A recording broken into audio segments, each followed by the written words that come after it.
So, good afternoon and very welcome to SNS, the Center for Business and Policy Studies. Special welcome to the Minister and our esteemed international speakers. I am so pleased and honored to have this opportunity to co-host this conference together with Gisser and his colleagues. We go way back, and polarization and also trust and democracy issues are recurring themes here at SNS. So we're very happy to have the occasion to do this today, and I think that we will come back to the issues that we speak about today on also on meetings coming further on. And I mean, as I said when we met here, this event couldn't be more timely than now. And with those words, I will hand over to Gisser Erlingsson to chair this meeting. Thank you very much. Hello, everybody. I'm not going to do my Trump impersonation, but it's a very big crowd, very big. It's not AI constructed, I think. So it's great that you're here. I think we're about 100 in the room and approximately 300 participating digitally. So as Ilinka said, this is a timely and topical issue. There's an American election coming up. There was a UK election recently. So there's a lot of recent and upcoming events that we can reflect upon today from the polarization perspective. As Ilinka said, I'm Gisser Erlingsson. I am a professor in political science. Now this is messed up, it's delayed. At Linköping University at the Center for Local Government Studies.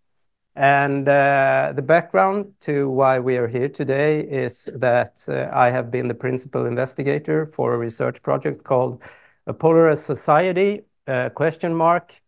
How national and local urbanization is shaping Sweden. And it's been going on since 2021, and we're 3.5 years into it, but we are calling this the final conference that we promised the financiers that we would have, which is Länsförsäkringars researchfond, Länsförsäkringars forskningsfond.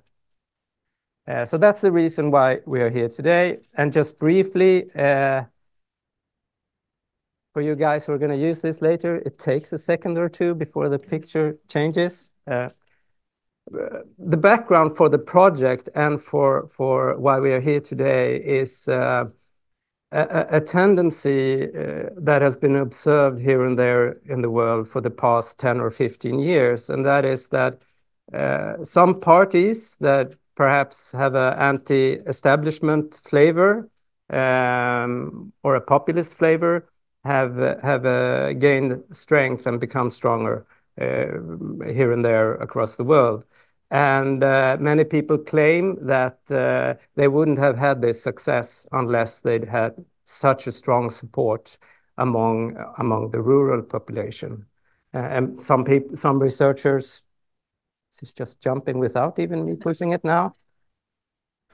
Some researchers talk about it's the revenge of the places that don't matter. That people living on the countryside have been overlooked for so long that they now turn to the ballot to strike against the liberal elites that are residing in the cities and are neglecting them. And in 2018, there was this really interesting article in Financial Times that claimed that urban-rural splits have become the great global divider. No pun intended, but it is said to have trumped the left-right divide, for instance. Whether or not it's true, we might discuss today. There have been several recent research papers claiming that it is true in some countries, but not in all. But we'll get back to that topic later. So in order to get some perspectives on this issue, on the urban-rural divide, about polarization, we've invited several scholars to discuss the issue, and the program is as follows. First, Katherine Cramer will step up and talk about her research on rural consciousness and rural resentment in the US context. And in 2016, you were kind of before your time with your book about Scott Walker. And she's a professor of political science at Wisconsin-Madison and has an interest in American politics and political psychology. I'm going to briefly introduce the two other speakers. It's Gerry Stoker, who is a long-time political science legend, even for myself as a young political scientist. Every single Swedish student of political science in the 90s had his book, Theory and Methods in Political Science, as required reading. And he's done a lot of work on urban politics, from government to governance, and lately he's been involved in several projects, or at least one big project on the geographies of trust. And Richard Örval, a colleague of mine from Linköping University, is a political scientist as well. He's been interested in electoral behavior, political participation, democratic processes. And he will kind of, I don't really know what he's going to talk about, but I think he's going to sum up some of the main results from our larger research project. And when they've finished their talks, there will be a little coffee break in the middle of everything. We will invite Erik Slottner, Minister of Public Administration, and Terese Bengard is a representative of rural Sweden. You want to be called in English? In Swedish, it's Hela Sverige ska leva. It's an interest organization for rural communities, promoting their interests, defending their interests. And it would be interesting to hear your views on the topics that are kicked around in the room. So with no further ado, I welcome Katherine to the floor. Thank you so much. Thank you. Good afternoon. It is such a pleasure to be with you all. I realize the topic is not necessarily a pleasurable one. It is of some concern, but it's my honor to be in this great country for the first time and to make new friends and learn about this wonderful research study that's been going on, and to hear Gerry's reflections and Terese's too on what's going on here with respect to geographic polarization. So by geographic polarization, I mean basically the rural-urban divide in the United States. And so what I'd like to do is tell you what I know just descriptively about this divide, what it looks like, how long it's been growing, and our sense of where it came from, and also, of course, reflect on the current presidential election going on in the United States.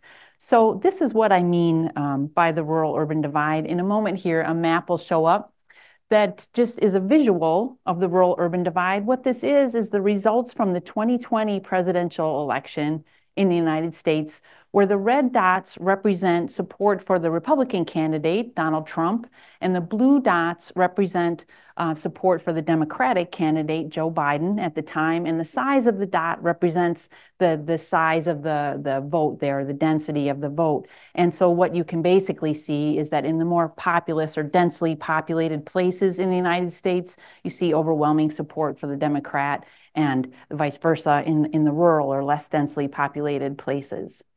Well, this divide, we've started really talking about it since 2016 in the United States. But we now know, looking back, that it's been building for some time. It's been building since at least the 1992 presidential election. And let me just explain what this graph shows. So these are presidential election results since 1972 up through 2020. And the lines represent the level of support for the Republican candidate in each of these years, that in rural areas or rural counties specifically, and the bottom line is support for the Republican candidate in urban counties across the United States. So what you can see here is that before 1992, the level of support for Republican candidates was pretty similar across geographic types. There was, you could say, well, rural areas have always been supporting Republican candidates, except for 1976 at higher rates. But it really isn't until 1992 where you start to see a divergence. Here's just another visual of that. And what this is showing is, again, presidential election results in 5 of those years since 1992. And the increasing density of the colors up through 2020 is just signifying that the margin of support for Republican candidates has grown greater in rural areas, and the margin of support for Democratic candidates has also grown, but in urban areas. So why do we care? Why am I here? Why are we all here, right? Well, one reason that I am here is, of course, because you all are wondering what's going on in the United States and what's going to happen with this 2024 presidential election. And the level of support for Republican candidates, or in this case, Donald Trump in rural areas, is going to be very important for the outcome of the race. There are a variety of population groups in the United States that you could say is going to be decisive for the election. So we know it's going to be a close election, but how rural people vote will be one of those key populations that could really affect who wins. So here we have Donald Trump, and then on your right is Kamala Harris, the candidate now for the Democratic Party. So this, I want to explain why rural people are going to matter so much for this vote. As you may know, in the United States, the presidential election is not the result of a simple popular vote. So it's not the case that whoever wins the most votes across the country becomes president. Instead, we have this thing called the Electoral College. So within each of the 50 states, which are the borders you see here, there's a popular vote that's done. And then whoever wins that state gets the number of electoral votes allocated to that state. There are a couple of exceptions here, Nebraska and Maine, if you're wondering what the little squares in the middle of the country are and in the Northeast. But in general, the line across the top is showing you estimates of which candidate, how many electoral votes we can be pretty certain they're each going to obtain. Obviously, Joe Biden is no longer the candidate, but this map, this is from thehill.com, which I find to be a great source of information. They haven't updated the label on the map yet, but the blue counts are the number of electoral votes we think with pretty good certainty Kamala Harris is going to attain. And then the red or pinkish is a number that Donald Trump is most likely to obtain. But then the gold states are the so-called swing states, where it's a little bit of a toss-up. There are additional states that have now, since Kamala Harris became the candidate, have become toss-up or swing states. North Carolina, some people say Texas now, some people say Florida, but these gold states are of key interest because it's really how the vote goes in those marginal swing states that's going to determine the outcome of the election. Well, in the what we call the upper Midwest, I'm kind of being a little bit loose with that term because Pennsylvania is more an eastern state. But in Wisconsin, so Wisconsin up here and Michigan and Pennsylvania, in those states, there are significant rural populations that have been economically hard hit for some decades. And so across these three states, between 20 to 26% of the population is pretty much agreed is what you could say is a rural county or rural place. Well, Wisconsin in particular is a state I'm very familiar with because that's where I grew up and that's where I've worked now, and I've been working for over a few decades. And this is just a rural urban map of that state in particular, where the blue areas represent the more urban areas in the state, and then the green is rural, and you can see geographically there's lots of rural territory. Of course, the balance of population is primarily in the blue places, but outside of Madison, so this is the state capital of that territory, and in Milwaukee, which is the industrial center of the state, outside of those metropolitan areas, roughly half of the population lives. So, and just for reference, this is Chicago, and up there is Minneapolis, St. Paul area. So we care about this rural-urban divide because the vote in the 2024 election is going to hinge a lot on how folks in rural areas vote. but also we care, I think, because it's not just that people in rural places and in urban places are expressing different political preferences these days, but they're actually seeing each other as the enemy, right? Sometimes even morally lesser or evil. And so there's increasingly an inability for conversations broadly defined to take place across people from urban backgrounds and rural backgrounds. And that obviously is a problem for democracy. When we can no longer see each other or talk with each other as human beings, it's so hard to get anything done, much less remain focused on the common good. So my research, the reason that you have invited me is because some years ago, back in 2007, I started a research project in Wisconsin that involved me driving around the state and inviting myself into conversations of people in gas stations and diners and simply asking people what were they concerned about. I was not focused on a rural-urban divide. I didn't actually know it existed, but I went to places like this, just again, Main Street, diners, gas stations, sometimes town halls, wherever I could find groups of people meeting on a regular basis where they were just getting together to visit with one another that I could get access to. And so I was inviting myself into 27 different communities around the state, initially not sampled because they were rural, but there were urban communities and suburban communities. But after about a year, it was very clear that what I was hearing in the rural places and the smaller communities was new to me and politically probably really important. And what I heard was this sense that people in rural places or smaller communities were saying to me, we're not getting what we deserve. We're not getting our fair share.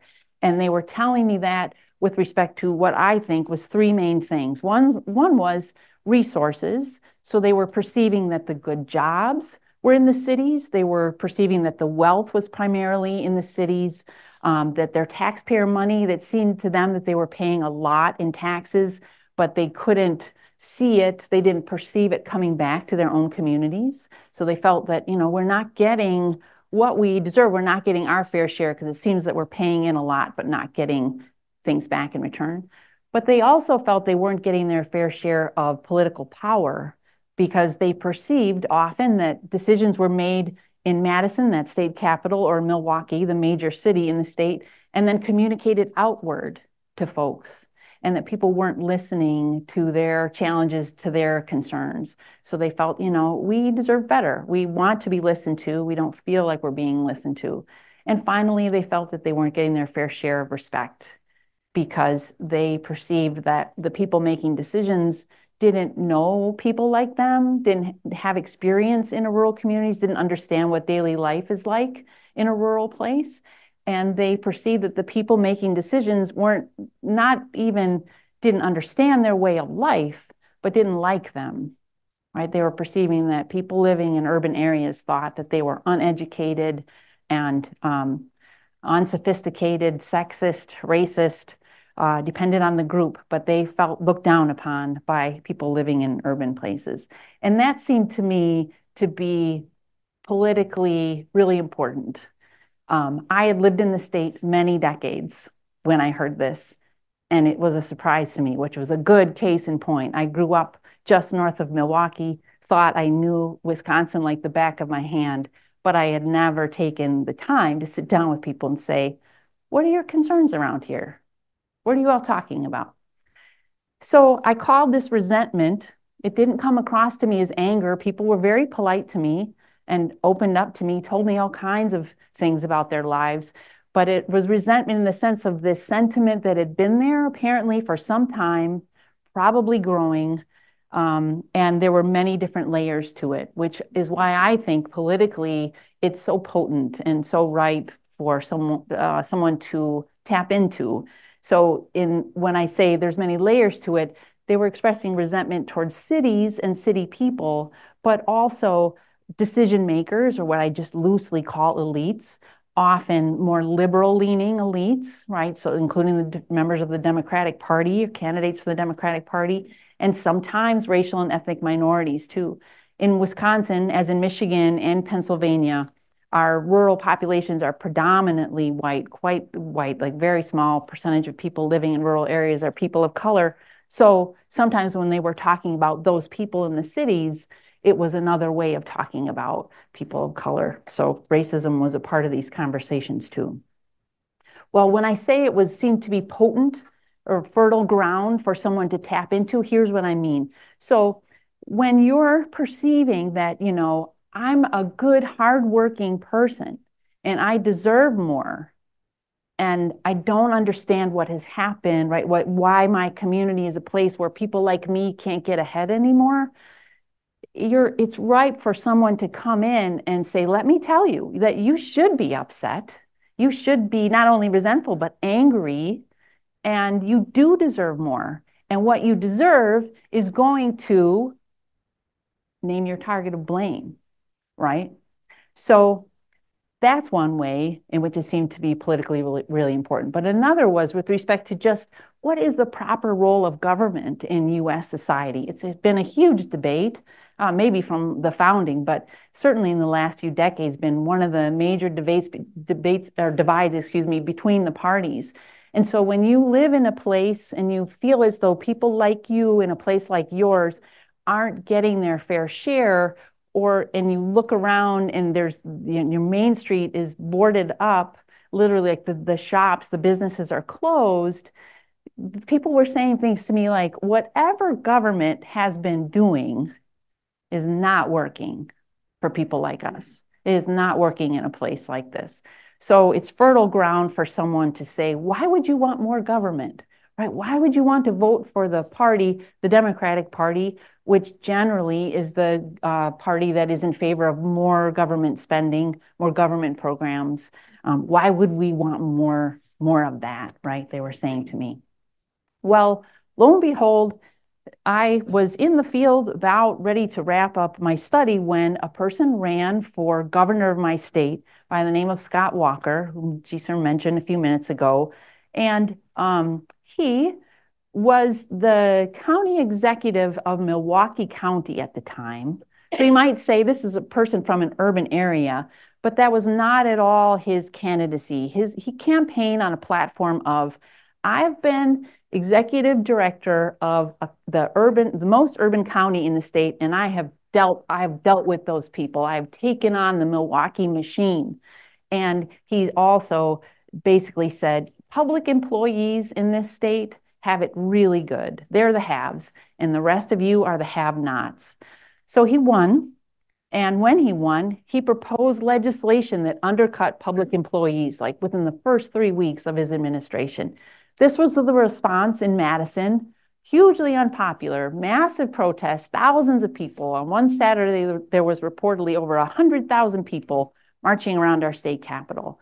But just outside of Madison, people were saying things like, it is about time that someone came into public office and cut back on what public employees are earning and make them pay more into their pensions and their healthcare benefits. It's about time that somebody set things right, because they're getting way more than they deserve, and we are suffering from it. Well, of course, Donald Trump, similarly tapped into this resentment in 2016, and Wisconsin was actually the last state to be called on election night 2016, and the balance of our vote went in favor of Donald Trump. And so he's very different politician from Scott Walker. Arguably, he's very different politician from most politicians until recently in the United States. But he said in his own way, you are right to be so upset. You do deserve more, you good, hardworking Americans. And you know what? He wasn't pointing at public employees so much, but instead Chinese, immigrants, sometimes uppity women, definitely liberal elites, the media, right? He kind of sold people a similar narrative and told them that they should be angry. So where did this come from? We generally know now in the United States that yes, it's been building since 1992, but also it's basically the result of social and economic change. So by that, I mean, when you look at how economies have grown in urban and rural areas in the United States. Urban economies have grown, not so much rural economies. Sometimes they've just stagnated, but more often they've declined. Same with population growth. And I should say Trevor Brown and Suzanne Mettler are scholars at Cornell University who have helped us understand this and have a book coming out soon that lays this out in much more detail. But populations have grown since 1970 in urban areas, not in rural places. But we also see divergence with respect to education. So back in 1970, levels of education, more specifically, the percentage of people who had a 4-year college degree was very similar in rural counties compared to urban counties, but that's changed dramatically since 1970. It is the case that people across the United States are much more likely to have a 4-year college degree now, but it's just not as likely in our rural areas. And these places have also diverged with respect to racial diversity. So back in 1970, whether it was across the United States, on average, rural and urban counties had roughly about 10% of the population named themselves as people of color. But now in 2020, it's about 1 in 2 people in an urban place and just 1 in 4 people in a rural place. So they're very different now from each other, right, in all these ways since 1970.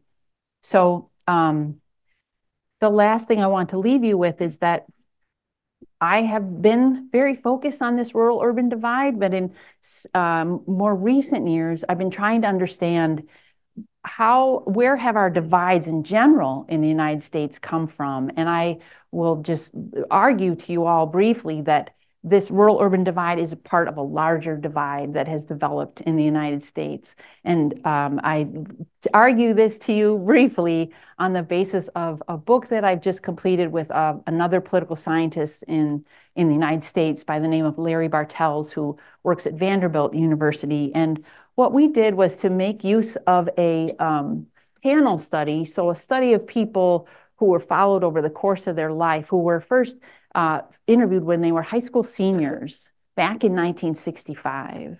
So these were folks who were 18 in 1965, and then they were re-interviewed periodically up through 1997.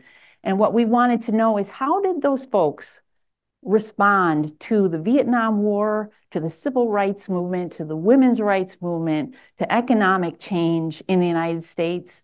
And can this tell us something about where our divides, our current divides in the United States have come from?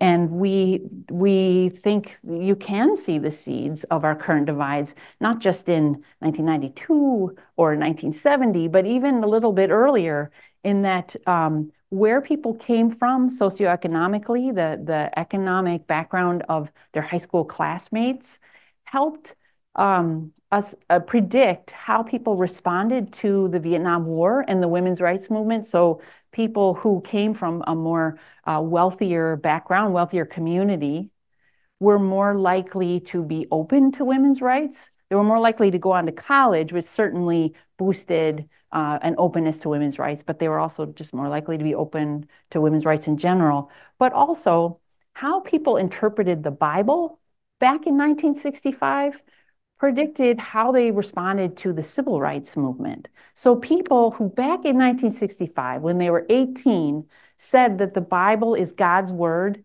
and all it says is true, which scholars generally say is a more fundamentalist interpretation of the Bible, they have been way less receptive to civil rights for people of color in the United States, and way less supportive of the government spending any kind of money to ensure equal rights for people in the population than people who interpreted the Bible elsewhere, otherwise.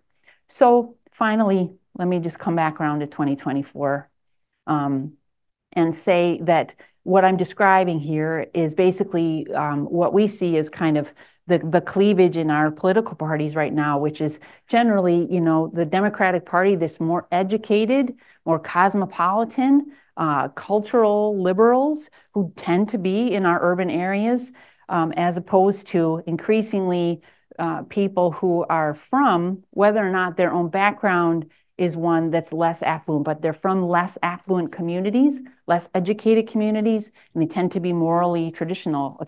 Obviously, I'm talking about the Republican Party here, and they tend to come from rural areas, and suburban areas, so not our main urban areas in the country. So for this election, I wish I could tell you how it's going to turn out. I don't know. But I do expect that the rural-urban divide is going to be continue to be a part of the conversation. You can see that in the vice presidential candidates these two have chosen, who each have a narrative of being people from rural places, familiar with rural places, get rural people. And I say that not just because it's a way of appealing to rural voters, but because the sort of rural image, rural identity is a part of this broader party cleavage. Just talking about rural concerns or playing country music or talking about driving a pickup truck or wearing cowboy boots, all of those ways are signaling which side of this grand, unfortunate divide we have in the country a candidate stands on. So thank you all for your attention. Again, it's my honor to be here, and I'm very privileged to be able to learn from you all now. Thank you. So, Katherine, would you like me to remain yes, up here? so if the way things are going to go about after each speaker has spoken, I'm going to come up and ask one or two questions. Great. And then invite the audience to ask a question. One for some lucky person out there, and then we're going to turn to Gerry, and then we're going to repeat the same with Gerry and then with Richard. So my first or only question will tap into the last slide and the last way of reasoning that you went into, and it has to do with the upcoming election. And it is about what reasons do we have to expect that the cleavages we saw, the big cleavages we saw in 16 and 20 will repeat itself in 24, because I guess there are some differences this time around. Yeah. For instance, if Trump is going to bring home the bacon or not, so there might be some lesson drawing. Right. And also, I'm wondering if you think that Walz will make a difference given his background and his appeal to rural communities. Yeah. I think we'll see very similar cleavages in terms of who votes which way, depending on where they live, in part because it's quite clear empirically, just in the data, that the Trump administration did not, on paper, right, make life better for people in rural places.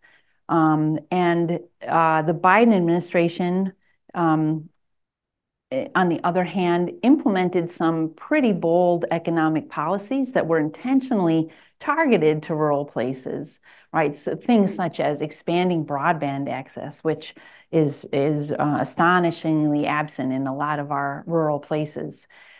However, American politics these days operates so little on policy knowledge and so very much on image and identity. And so the important thing is whom people feel is respecting them, talking to them, going to reflect people like them, even if it doesn't mean in implementing policy. Will Walz make a difference? Possibly. I mean, in the past, generally, right, political scientists say vice presidential candidates don't really matter a lot for the outcome of an election. But in close elections, right, in a state where sometimes in recent elections, the margin of vote in a state like Wisconsin has been 5,000 votes, right? So it could matter if people find, if they're on the fence, not feeling warmly toward Donald Trump, and they see that, oh, this is not the stereotypical Democratic candidate. Maybe I should give the Democrats a try. It could matter. Yeah, thank you. Do we have one lucky person who wants to ask a very pointed, interesting question? Yes. Oh, you will have a microphone. Okay. My name is Claes Bertilsson. I'm from Swedish Radio. On your first slide where the maps were pictured, it was quite quick, so I may have caught it wrong, but it looked like the red states had gone redder, whereas the blue states had gone light blue. Is that correct? And if so, why is it strengthening on the Republican side versus perhaps then not strengthening on the Democratic side? Well, it has strengthened on the Democratic side generally, but perhaps there are specific places in the country that are not coming to mind where that's not so true. Because where there were shifts in 2016 to 2020 that were kind of not more in the trajectory that we already saw in 2016 was primarily suburban areas, which had been leaning Republican in 2016, but then there was less support for Donald Trump in those areas in 2020 generally. So that would have gone less red or maybe a bit bluer. So maybe pull me aside and we can figure out which specific locations, because I'm not quite sure which communities that would have been. Thank you. So thank you very much. You're welcome. And one more round of applause. Thank you. And I would like to welcome Gerry Stoker, professor at University of Southampton. Well, thank you very much for the opportunity to speak, not least, of course, the opportunity to speak in English. The talk would be a lot shorter if I had to speak in Swedish. Gisa, I think, indicated that I've been around for a bit. This means that I've gathered a lot of friends in my academic career, and this talk benefits from work that I've done with Jane Green at Oxford and two colleagues at Southampton, Will Jennings and Lawrence Mackay, and probably, to be honest, other colleagues who didn't manage to make it onto the slide.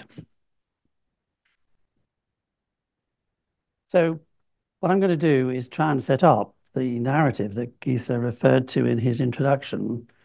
It is the narrative that comes from the very well-known article, The Revenge of Places That Don't Matter. And to summarize it very quickly, as I try and do on the slide, basically, the argument is that in both economic and policy terms, cities have become overweeningly dominant, and that's led to discontent in many towns and rural areas. They feel that they're disadvantaged by government policies.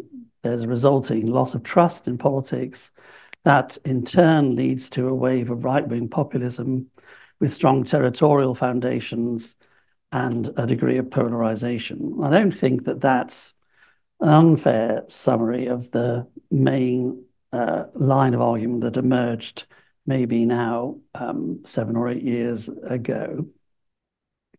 And what I want to do is, in the time-honored manner of British academics, say, well, that's all wrong, and challenge each of those elements of the narrative. I want to talk a little bit about discontent and say that it's actually very common in politics, so suddenly to discover it is not necessarily a big insight. That perceptions of disadvantage or bias are very widespread in politics, and we've got some data on that. Lack of trust in politics is actually quite common in both urban and rural areas. In fact, there's no big divide over that issue, and that populist parties are not the inevitable beneficiaries, and that fragmentation rather than polarization might be an outcome of some of the dynamics and processes that we're talking about. So let me start with talking about the idea of discontent. This comes from a paper that I published with Jane Green and Will Jennings and Lawrence Mackay, and it was based on a British study, but we were trying to find out whether or not people could identify whether their areas had suffered local decline or not. And we constructed a form of survey which enabled us to test whether that was the case. And broadly, what we found is that it's a considerable cognitive challenge for people to actually make that judgment, and they find it very hard to make that judgment. In fact, only a certain proportion of the population are able to make that judgment. And almost all of their judgments are not driven by direct experience of decline, but more other factors. So if they personally have suffered, then they tend to think that their area has declined. Or if they buy into certain arguments about there being people that have moved into the area that they think have brought the area down, or they buy into various partisan-based arguments about why this area isn't as good a place as it is. So I think the first thing we need to do is recognize just how difficult it is. We assume that people can identify that there is decline or that there is a bias against their localities, but that's not necessarily, I think, as Kathy was actually rather indicating, always driven by evidence. It's actually driven by all kinds of other dynamics. And then again, to pick up a point that Kathy is making, I want to emphasize that discontent is really a crucial part of the way in which politics has always operated. Many citizens kind of could be described as people who don't spend an awful lot of time thinking about politics or public policy. They may or may not be irritated by some part of the way in which politics works and operates, but that's largely the scale of their discontent. It's some kind of mild irritation. I agree that there are others that then develop a more significant level of resentment, the kind of resentment that Kathy was describing in her wonderful research. And then I think perhaps the biggest threat to democratic politics is when that kind of resentment turns into a more grievance form of politics, which a colleague of mine in Southampton has described as based on felt deprivation of opportunity, injustice, shame, humiliation, envy, and infectious anger. And there, I think that probably is the form of discontent which we should be worried about. But again, it's to recognize that discontent can come in a range and variety of forms, just doesn't come in one form. The second counterpoint to the argument I set up at the beginning is that actually distributional discontent particularly is quite widespread. There's the famous Laswell quote about politics being all about who gets what, when and how. And we tried to test that in terms of perceptions of bias in a range of different ways. So we tested whether people felt governments were biased towards urban areas as opposed to rural areas, but whether they were also biased towards rich areas as opposed to poor areas, a classic income cleavage divide. And we also tried to look to see whether or not people felt that the capital cities, the places where power operated, also were centers of bias, building on, again, another cleavage famous in democratic politics, which is the center-periphery cleavage. And we pulled data, in this case, from several European countries, Croatia, Spain, Germany, France, and the UK. And in that pulling together, you can see that although people do think that there is a bias in favor of rural areas at about just over 50%, they actually think there's more bias in favor of the capital or the central areas. And they're also utterly convinced there's a bias in favor of rich areas. So there are different types of biases that are held by people in these different European countries. And although this is an incredibly hard diagram to see, I thought Kathy, I was pleased to see, gave just about as hard diagrams to see as I'm presenting. The crunch of the analysis here is that what is driving this sense of bias is people's lack of trust in politics, having populist attitudes, but not necessarily voting for a populist party. And in particular, bias is more strongly perceived by those people who place themselves on the left of the political spectrum rather than the right.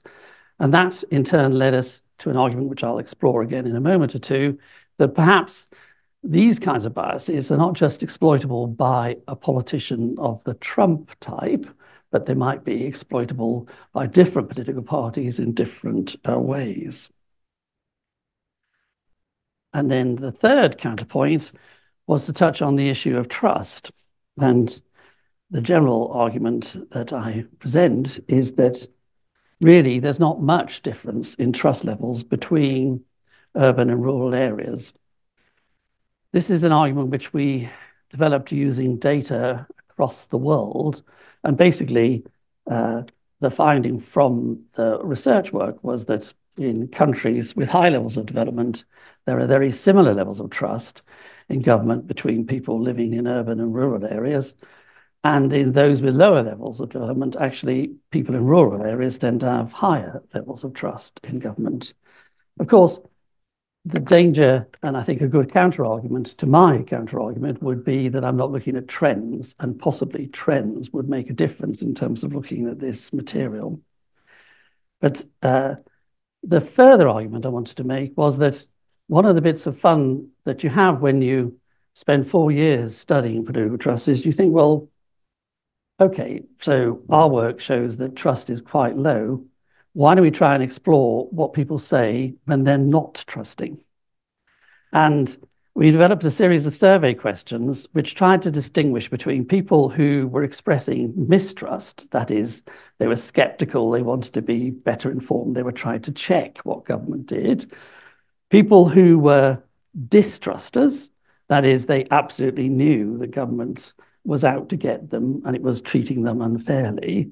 And then we found this whole other third category of people who have no clear opinion on trusting government one way or the other.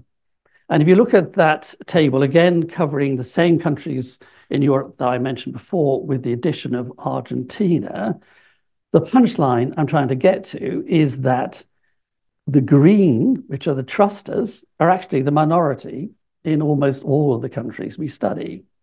That people who are not trusting are the dominant group, and that group breaks itself down into a complex category of people who are genuinely distrusting, people who clearly have no strong opinion one way or the other, that's the figures in yellow, and people who are mistrusters, who could trust government, who might trust government, but equally might not trust them, depending on the circumstances. So the picture in relation to trust, I think, is a little bit more nuanced and complicated than perhaps some studies allow for. And we've replicated this work in another 5 countries, including the United States and Denmark, and come up with very similar patterns in terms of the way in which trust is distributed.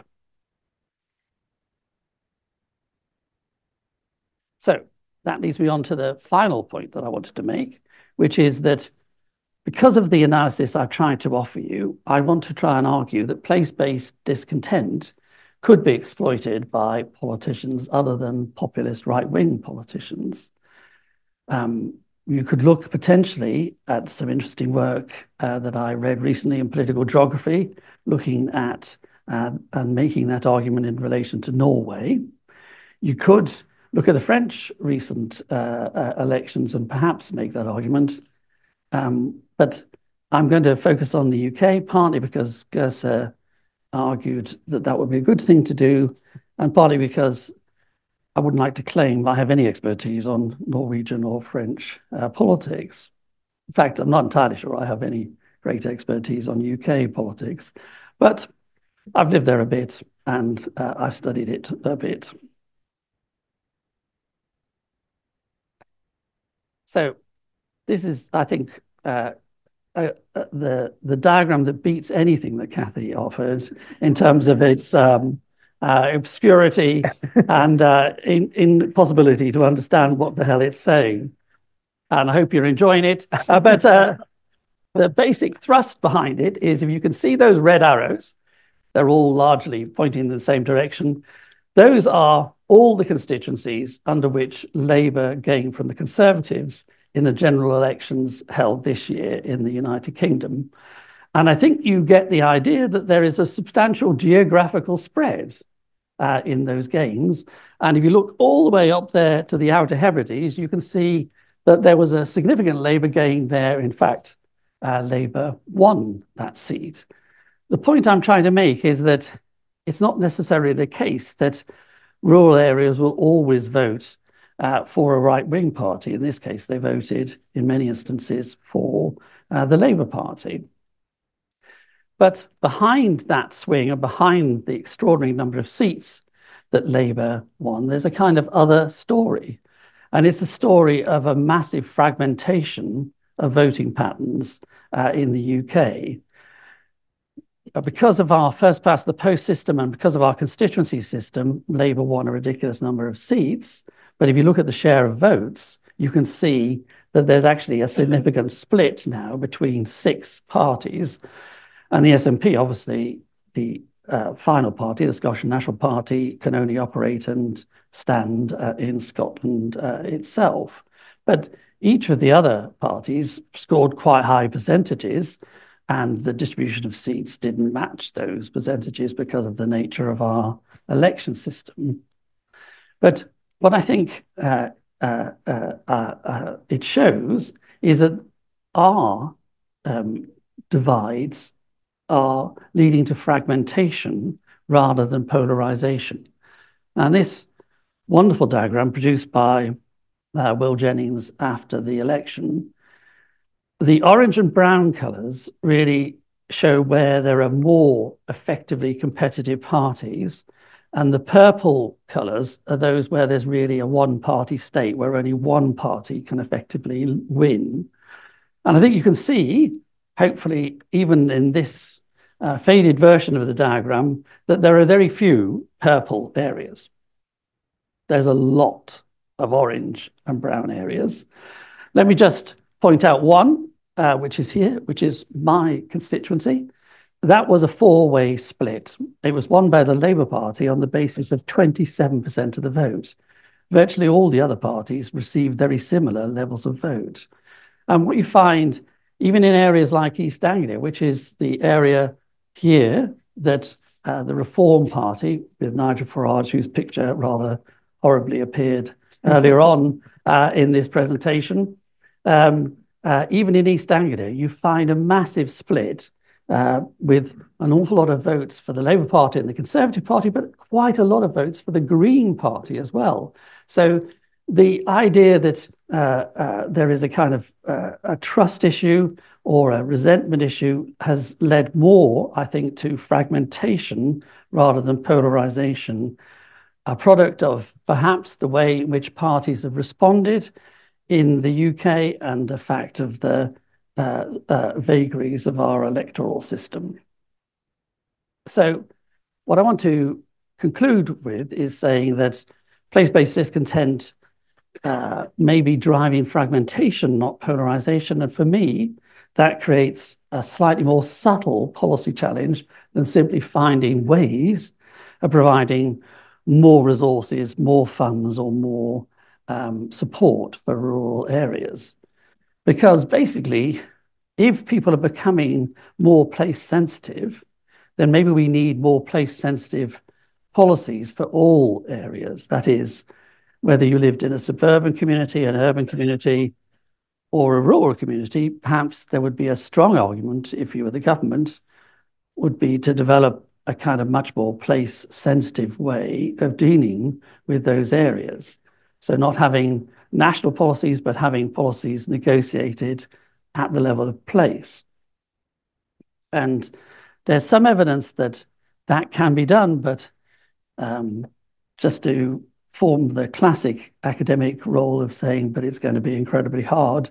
I think there are 2 fundamental challenges. One is that most of these policies to really affect change, whether it's an urban area, a suburban area, or a rural area, operate on a very long time delivery horizon. And given electoral cycles, it means the politics of blame is still very easy to play. So people can say, oh, well, they haven't done anything.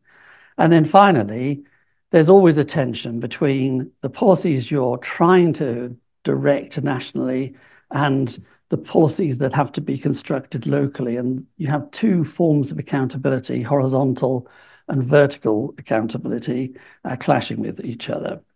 So what I've tried to do with a degree of clarity, but with a degree of ambiguity, is slightly muddy the waters for you in relation to this issue.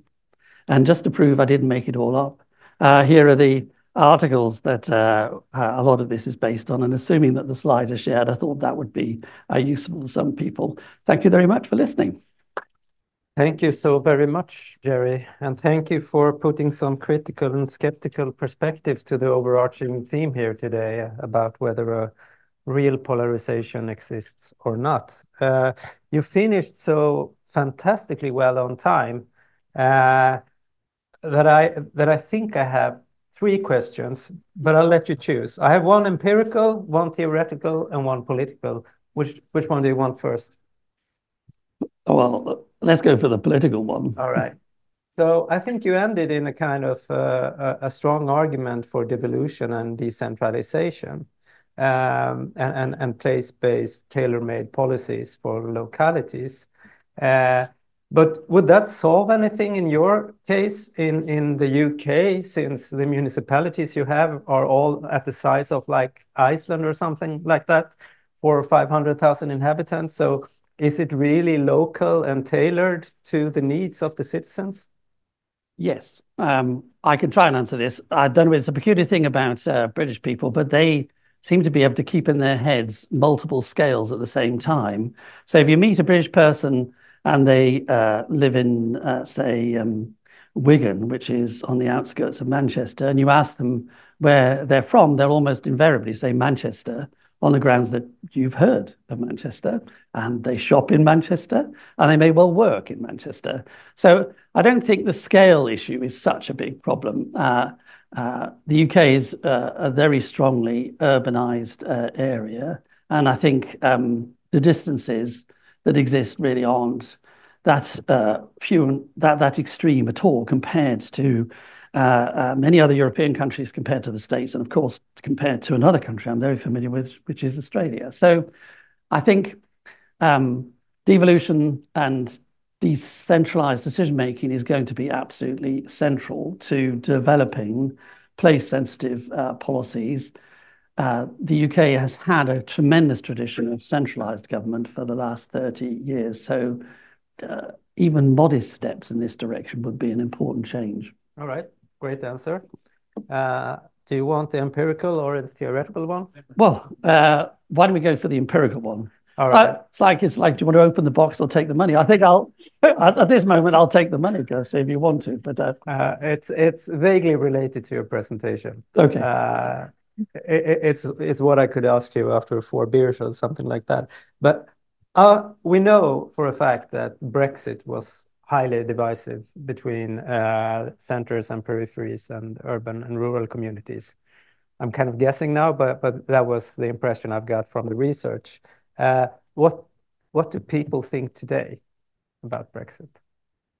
Well, that's fairly easy to answer. I mean, obviously, some of my own brilliant research with Will Jennings that showed the importance of the Brexit divide. In fact, we predicted the Brexit divide in a paper that we wrote called Two Englands. But I think what happened very quickly is that people clearly gave up on an ideological commitment to Brexit fairly quickly. They've moved much more to judging politics back on issues not of identity, but of competence one way or the other. It has to be said, and this sounds rather cruel, probably 10 to 15% of the population who voted for Brexit are no longer with us.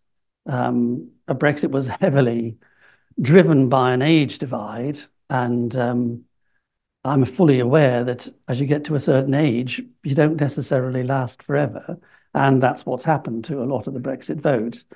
In the most recent opinion polls, you get roughly 75% of the population saying that Brexit was a mistake. Whether political elites would be brave enough to act on that yet, I think is uncertain, but there's no doubt at all in my mind that in 10 years' time, Britain will at least have some form of much more significantly close relationship with the rest of Europe. And I think there seems to be no desire amongst the population, clearly amongst some policy elites there are, but amongst the population to do anything other than try and restore some elements of a much stronger relationship with the European Union. Thank you. Okay, welcome to the second half of this mini conference / extended seminar. We have one speaker left before we will have a panel discussion between the participants and the Minister of Public Administration and a representative for rural Sweden. And I forgot to say, she used to be the chair of the municipal board in Ragunda, which is a rural municipality up in the north of Sweden. We have the last presentation left, and it's Richard Örvall, who is a colleague of mine from Center for Local Government Studies, and representing our research project.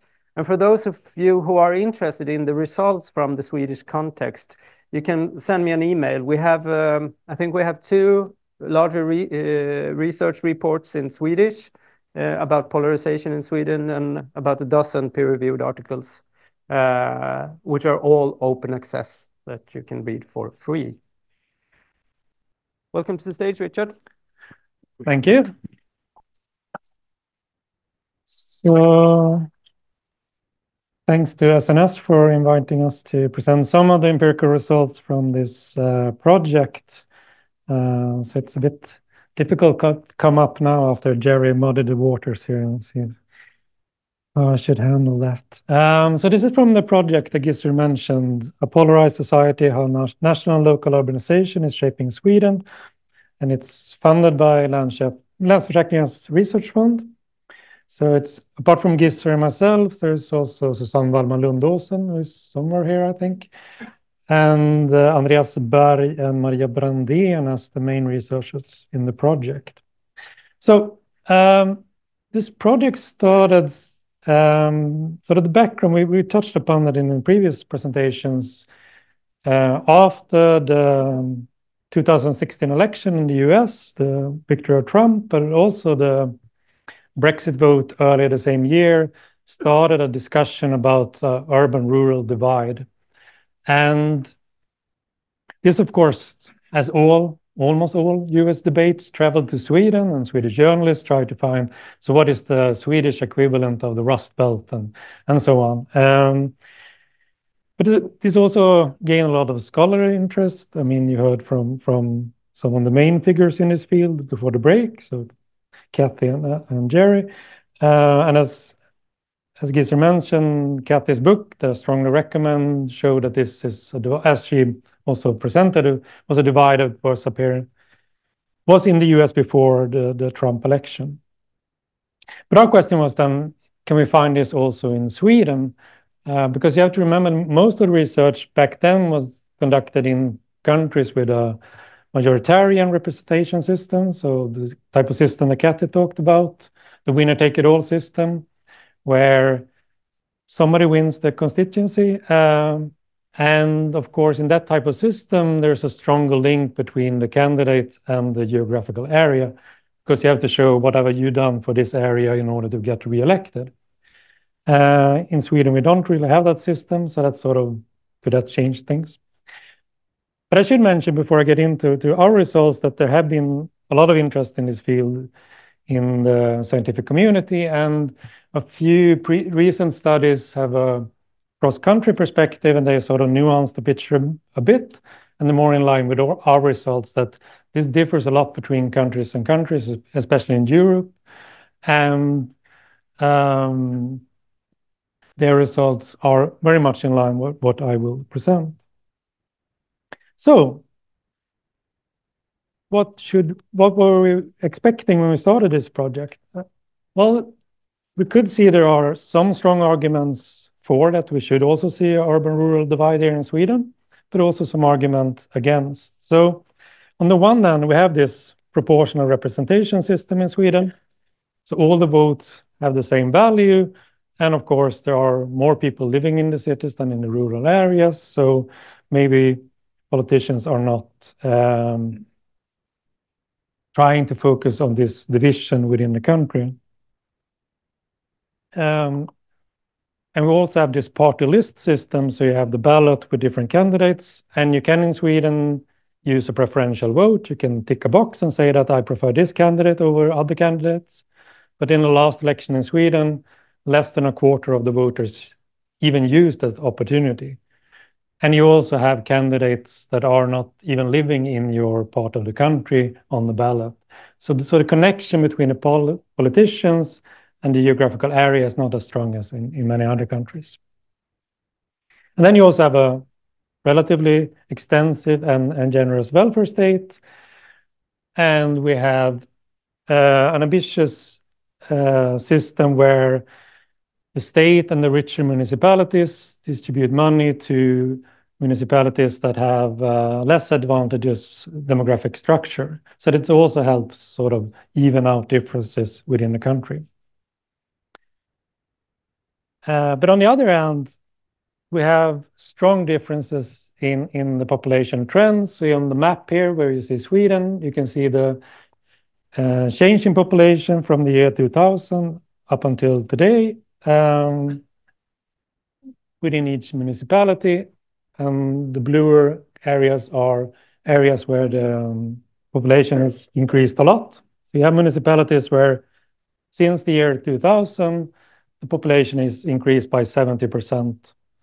And then on the other hand, you have municipalities where a third of the population is lost over those years. And the main increase is in Stockholm, Gothenburg, and Malmö, so the big cities and the surrounding municipalities. And we also have this urbanization that's led to a sorting of people. So some people go to university, and this is sort of differences in terms of socioeconomic status and so on.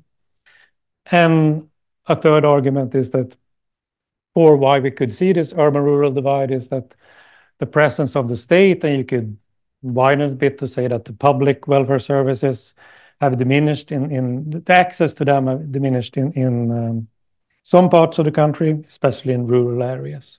So that could sort of lead to discontent or possibly also changes in party preference. So this is where we started. We didn't know really what to expect, and that's always good. I mean, it's more interesting to do research when you don't really know what to find.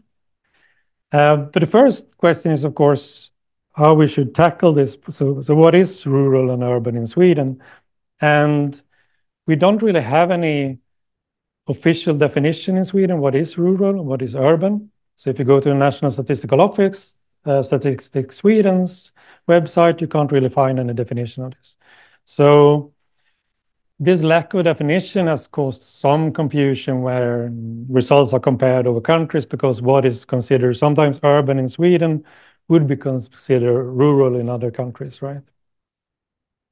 But we couldn't, of course, stop there and say it's not possible. So we have to address it in some way. And the results I will present today are based on two different approaches. One is where we compare different types of municipalities, and one where we go down to a more fine geographical level to see if you can see any differences between rural and urban areas.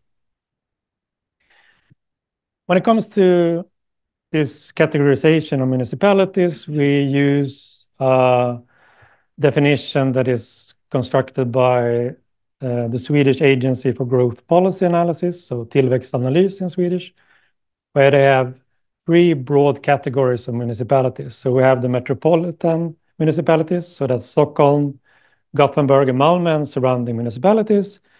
And then on the other hand, we have rural municipalities. So there's where more than half of the population live in rural areas, and that's calculated in 1 by 1 kilometer squares and see how many people live there. And then we have the rest of the municipalities, about half of the municipalities that they call mixed in some way.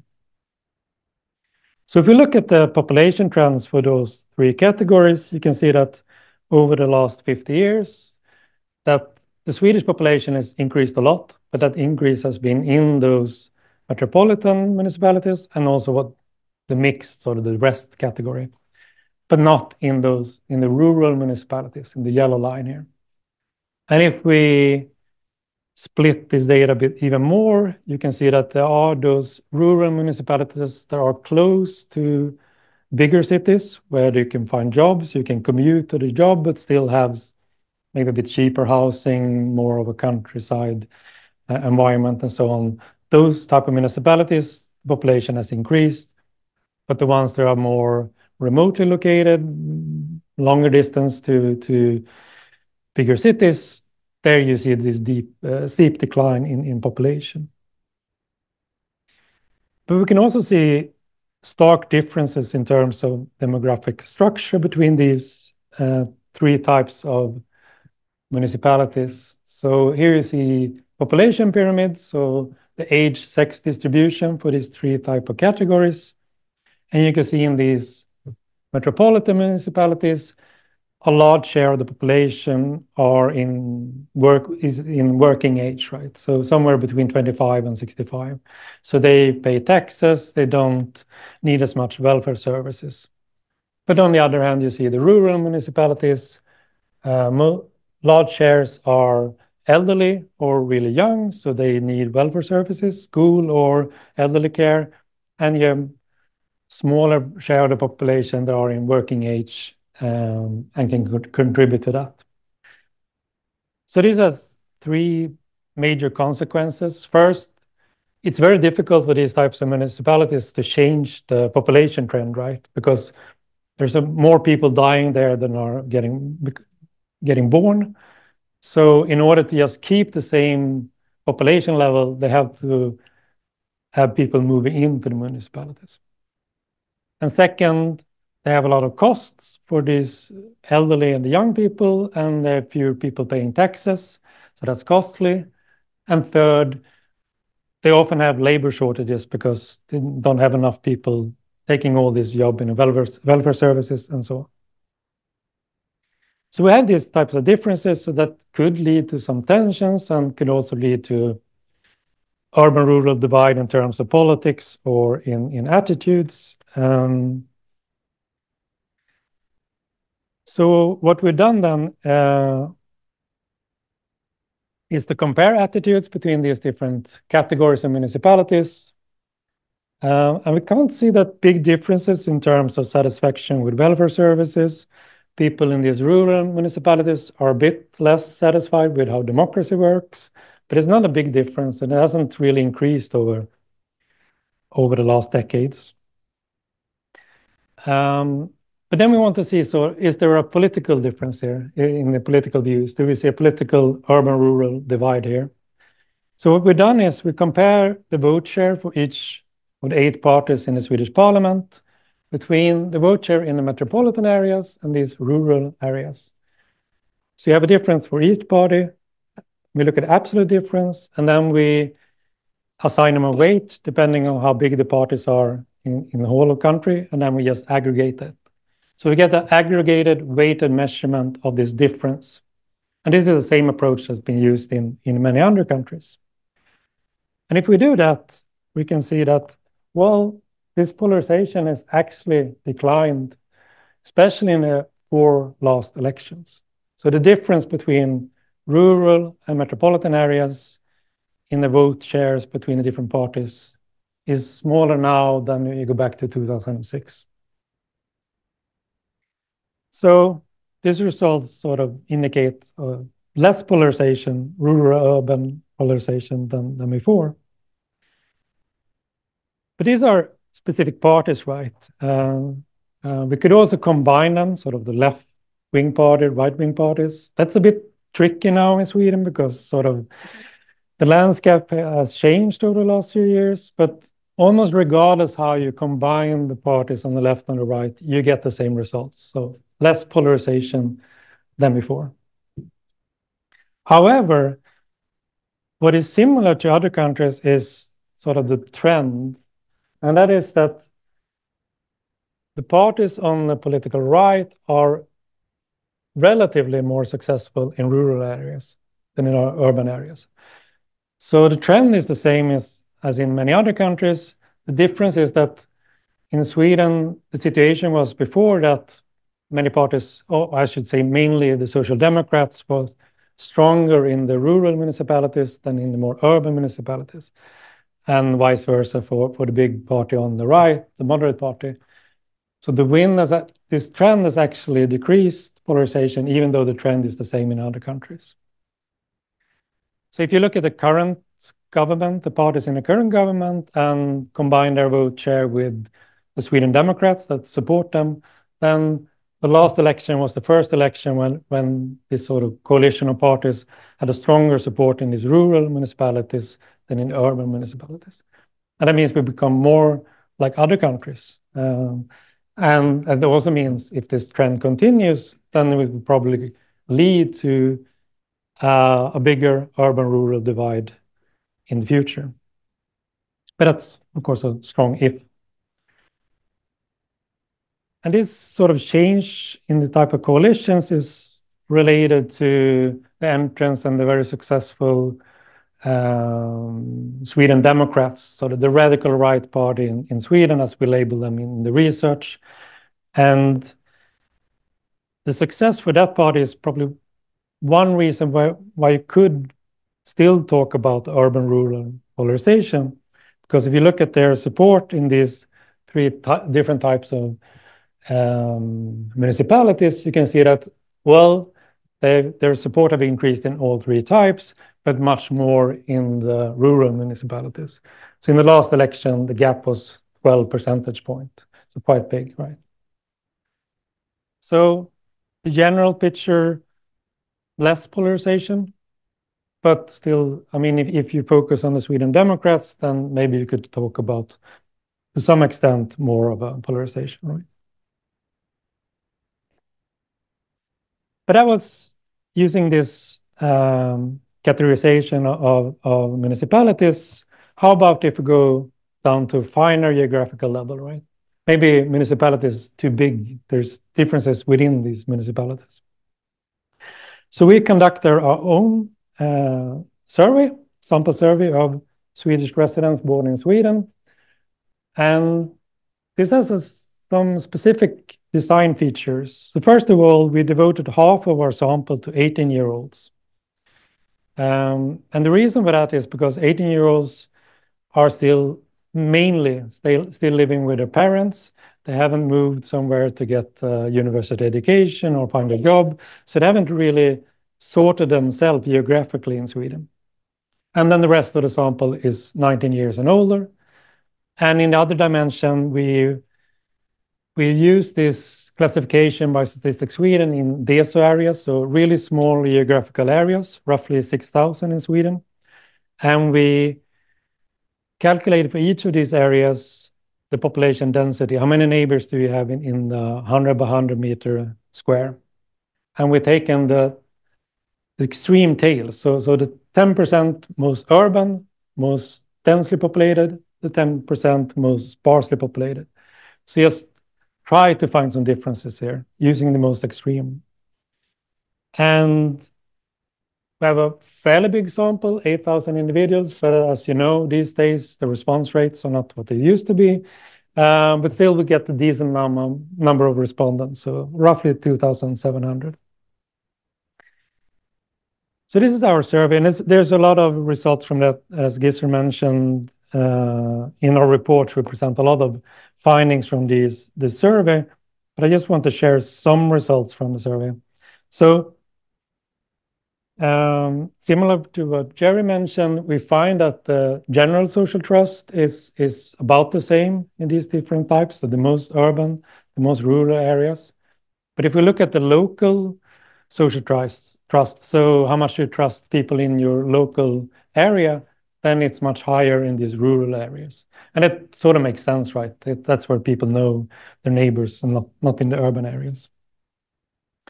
There's slightly lower trust in national political institutions and how the democracy works in these rural areas. So that's sort of the same as we saw when we compare different municipalities. But the difference is not that big, but there is a slight difference. And both people in urban and rural areas think that they have different values from each other, right? And that's similar to Kathy talked about earlier. So they believe that they have people in urban areas have different values and people in rural areas have other values. And we also find that rural residents feel that they don't receive the fair share of the resources. So also similar to what we see in the US. So that could be fertile ground for exploiting this division. However, and now I'm going to show a graph with a lot of estimates. I'm keeping up the tradition here with complicated graphs. So what you see here is estimates for people in urban and the rural areas. So urban is blue and rural is yellow. And whether they think that different areas are favored by the governing politicians.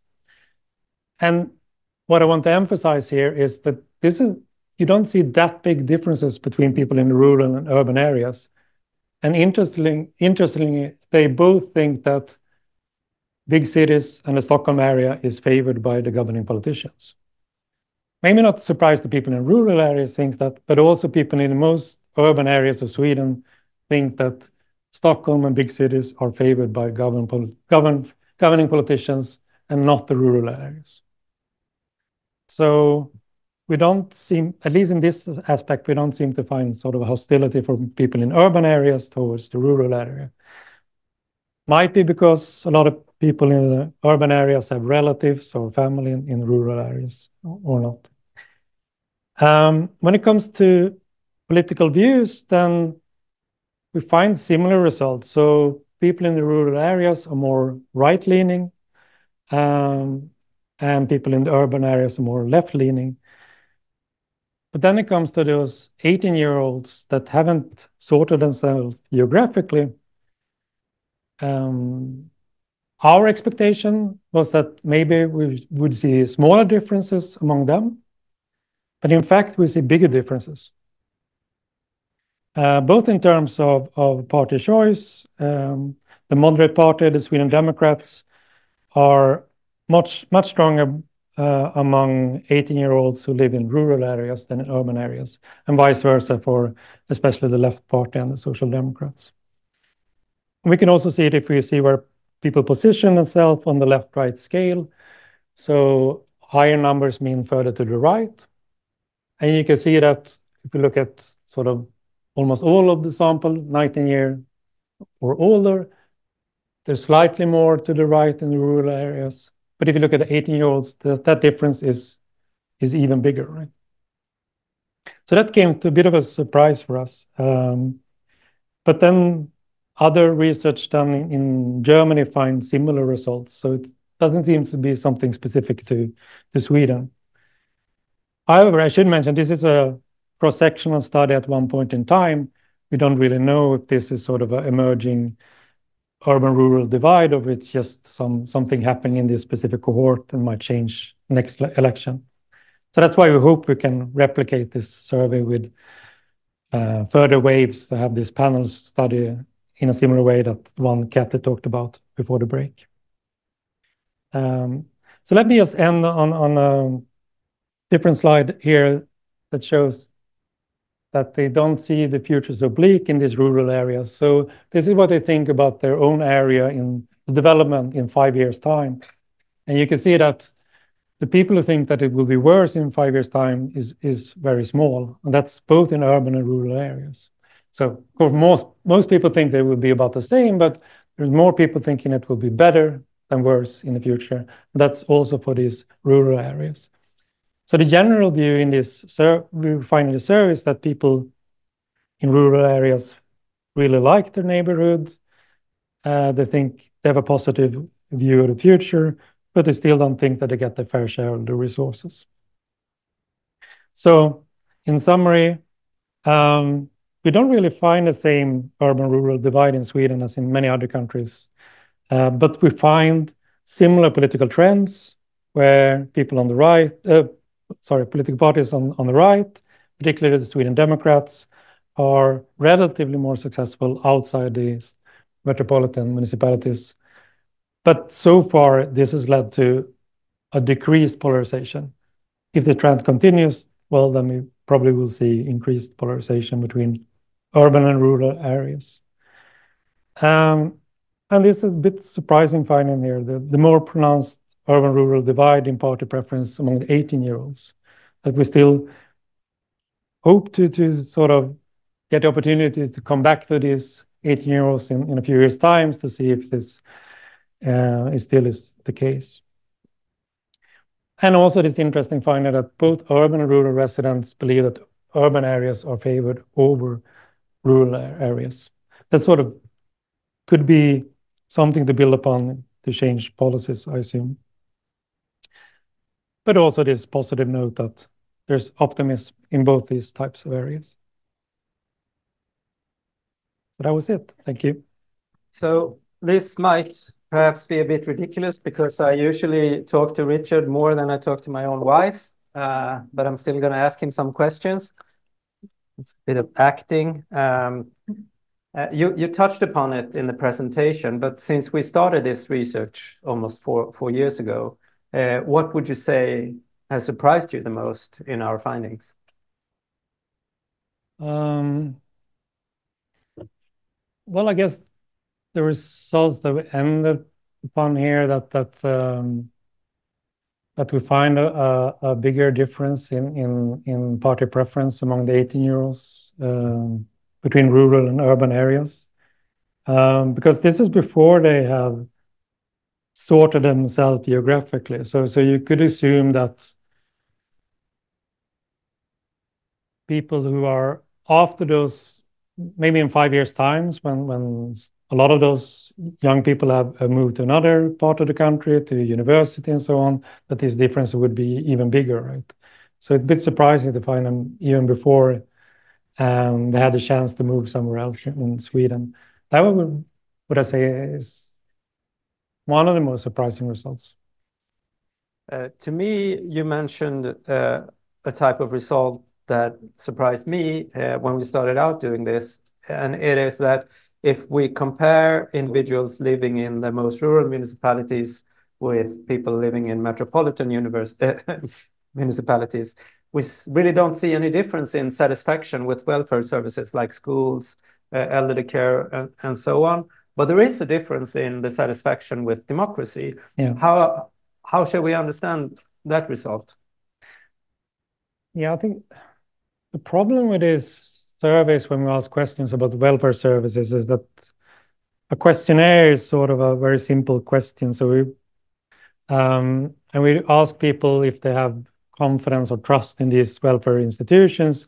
And sometimes it seems like people are answering more like if they appreciate these institutions rather than if they think they are working well, right? So you can see sometimes, well, when the gang violence in Sweden erupted, you can see trust in police going up. And that's probably not because people thought that police were doing a much better job, but rather than that the police is a very important institution and they're, yeah, and so on. So I think it's probably difficult to use those estimates to be sure that they capture what people actually think about these welfare institutions. And you probably have to complement them with the type of interviews that Kathy have done and so on to get a more nuanced picture, or find better survey questions, maybe in some way. But I think that's sort of a problem in this regard.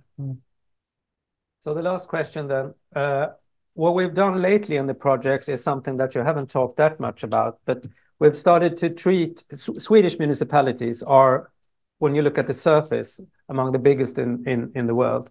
And when we created our new municipalities in the 60s, it was governed by an idea of a central place theory that every municipality should have their own local capital. What could you tell us something about the main findings when we delve deeper into the municipalities rather than a national level? Yeah, so in Sweden, and I guess that could be sort of a result of that we have a really decentralized system and the municipalities are really important providers of welfare services and so on. But what we see is in these municipalities, we see sort of the same development as we see on a national level. So in the outskirts of the municipalities, there's a bit less satisfaction with how the local democracy works, a bit lower trust in the politicians. You see also this higher support for parties that tap into this critique of the elite, like the Sweden Democrats and so on. So sort of the same development, but at a local level inside the municipalities as we see on the national level. And that's maybe not so surprising, but that's interesting results. And it also means that whatever solutions national politicians think about, well, also local politicians has to think about the same type of issues, sort of how could we make sure that people in the outskirts of municipalities feel that they get the service that they think they're entitled to. Great. Any questions from the audience?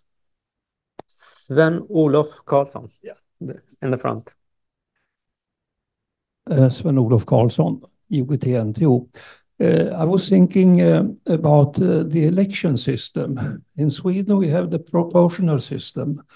In other countries, we have heard about they have the majority voting system, and we have very sharp changes in the outcome of a general election.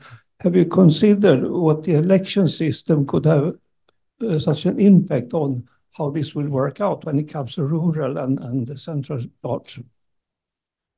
Thank you. That's a great question. So that's one of the findings from a political scientist named Jonathan Rodden, that the systems with this majoritarian system, this winner-takes-it-all system, tend to lead to a stronger urban-rural divide.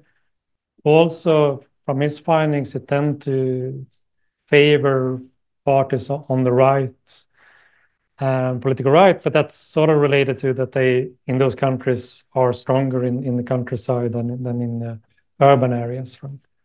So that, I would say, is sort of the general finding when you compare countries. Then, of course, there are other factors that come into play, and there are more nuances to that picture. And probably my colleagues have complementing views on that.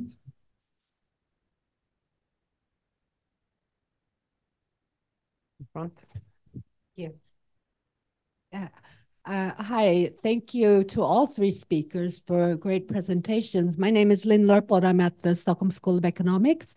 I was wondering if you could speculate. I'm thinking the US and the UK have so-called liberal market economies. Well, Sweden is much more of a coordinated market economy with a strong welfare state.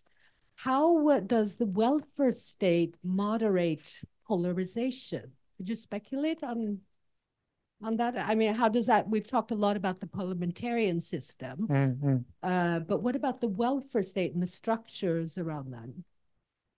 Yeah, so we haven't really done studies where we could identify whether that is the crucial factor or not, but if you speculate, then of course, a system where you transfer money in like in a welfare state probably will help to keep more people more satisfied. Also I mean, it should alleviate some of the problems in some of the less fortunate areas of a country, right? So my speculation is that it probably will help lessen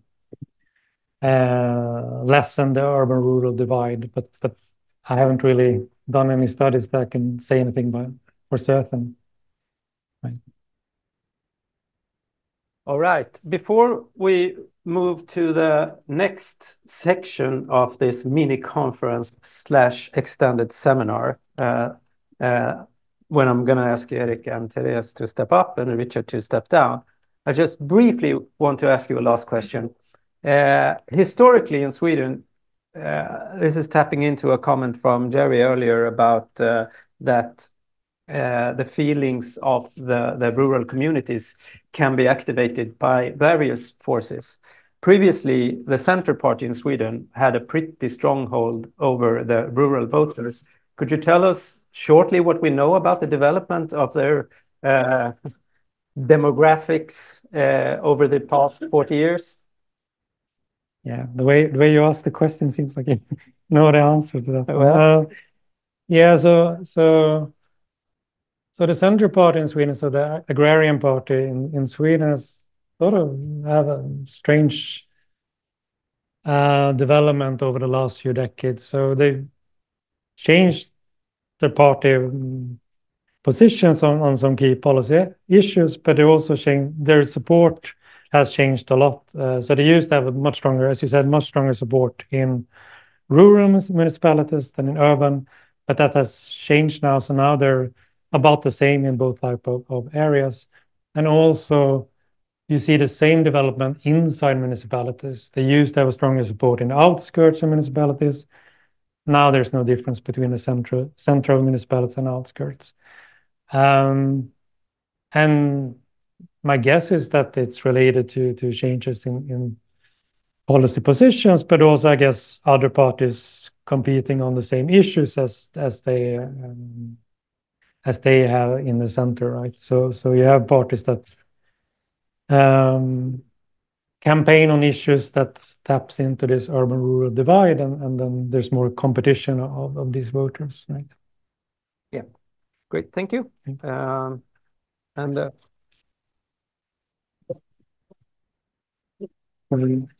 I'd like to invite the Minister of Public Administration, Erik Slottner, up to the floor, and Terese Bengard.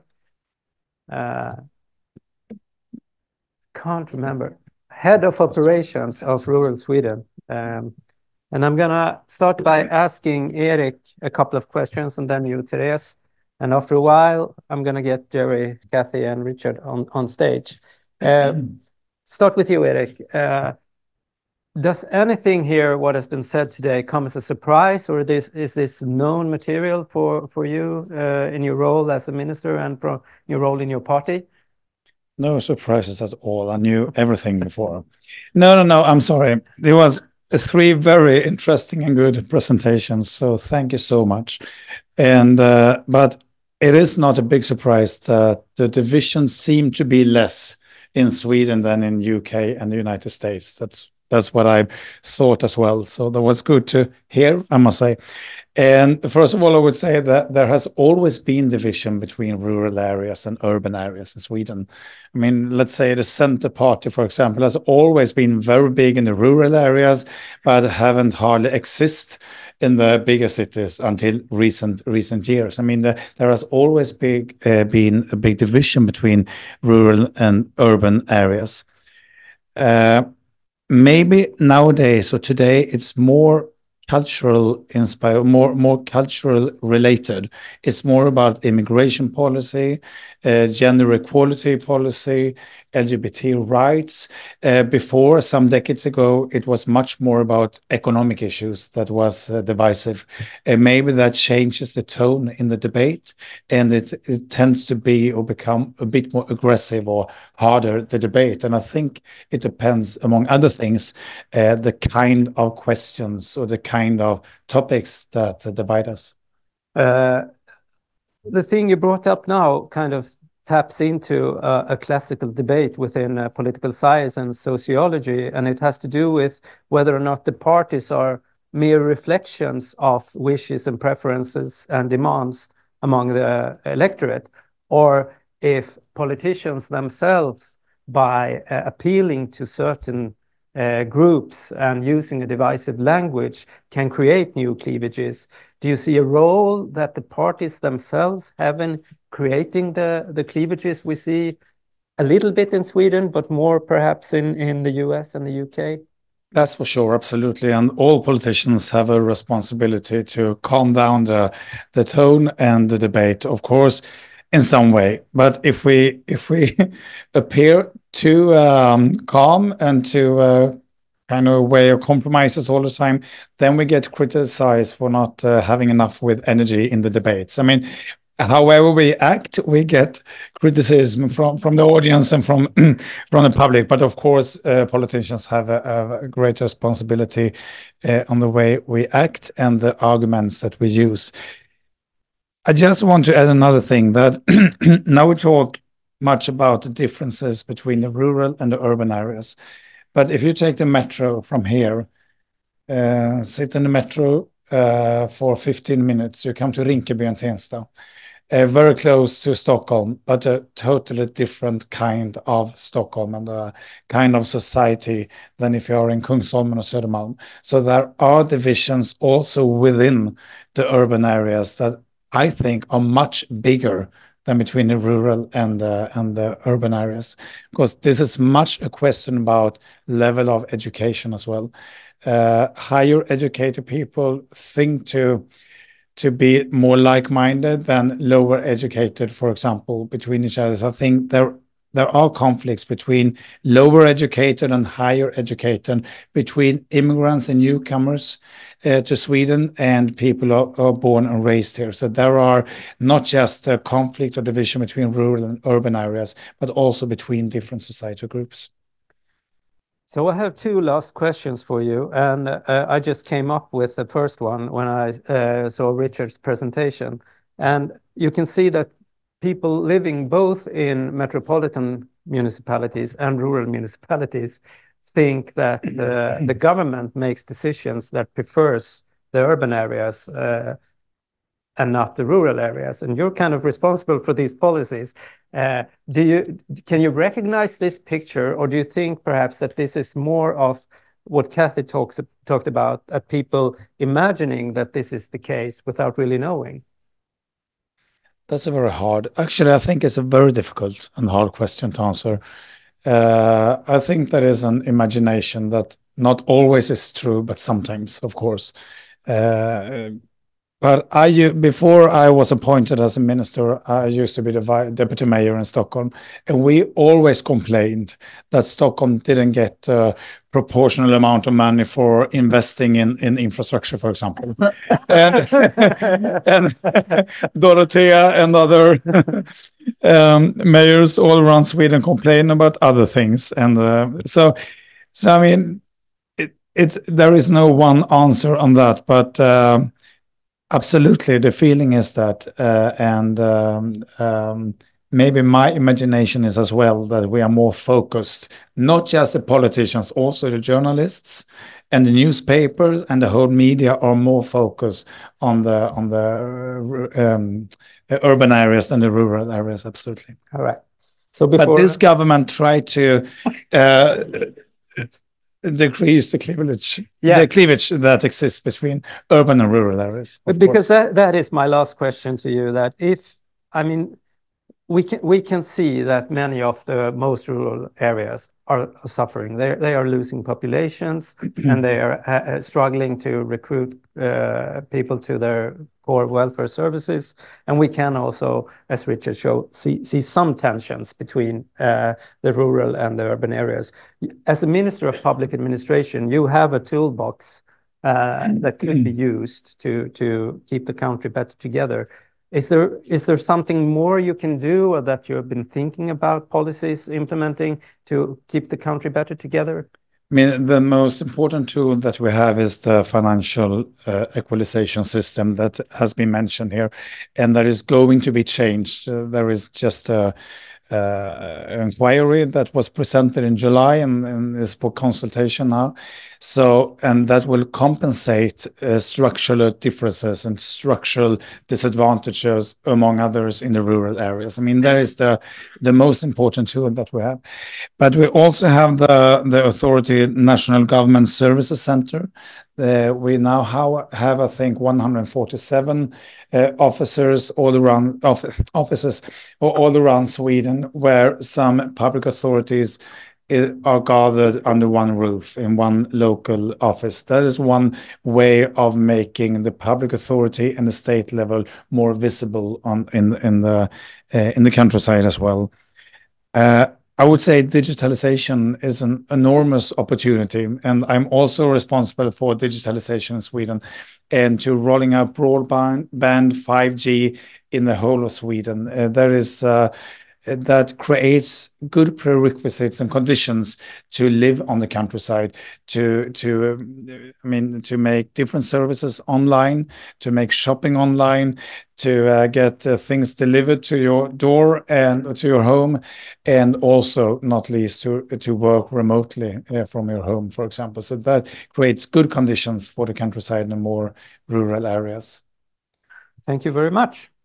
That's were my directed questions. I'm going to let you more into the discussion when we ask the speakers to come on stage. I will ask the same question to you, Terese, as a representative of rural Sweden and in your old role as a chair of a municipal board. Is there something that surprises you in these presentations, or is it just old news? Yeah, I would say that I've seen this before, of course. I've seen the charts before, and especially what Katherine says is very, close to home. I can see the pattern, and it's very, very interesting that. What I can see right now is that it's interesting that we are talking about this, because it's like, oh, this is happening. Yes, I know. I've been there for 20 years. I know that this is what people talk about and so on. And so sort of, if you can call it the elite, people in this room, we are very equal, aren't we? We dress the same, sort of, yeah. And the people we are talking about are not represented in this room, I think, a lot of. I try to have that perspective, although I know you are in shock that I sort of look like you and I have high heels. You can have high heels also in rural areas. I think sometimes we are sort of the elite, if I can call it elite, you have to, I know it's sort of a word that maybe not be used, but got a bit scared when, oh, what is happening out there? And why are they voting like this? And what is happening? So that's why I'm not surprised, but I think some other people are surprised sometimes. But I would also like to say that this kind of research, this kind of knowledge, and this kind of, putting it out there and talking about it is very, very important, because then we sort of can make the change and do these bridges we need to know. And also what Gerry says about this, that it may be not, always rural urban. It can be also in the local community differences between how people think, and you can have both high heels and boots and have different opinions. We have both people that deny climate change and says that we have to make the climate change, it's the most important question. So we have both in rural areas too. So tapping into that, both of you kind of agree with the overarching problem, it exists. If you listen to what Erik says about how instruments to keep the country together, do you and your organization share his picture of the toolbox that the government has to do policies to make living conditions better in the rural communities? I didn't mention all of them. No, to emphasize. No, sorry. Some of them. Yeah.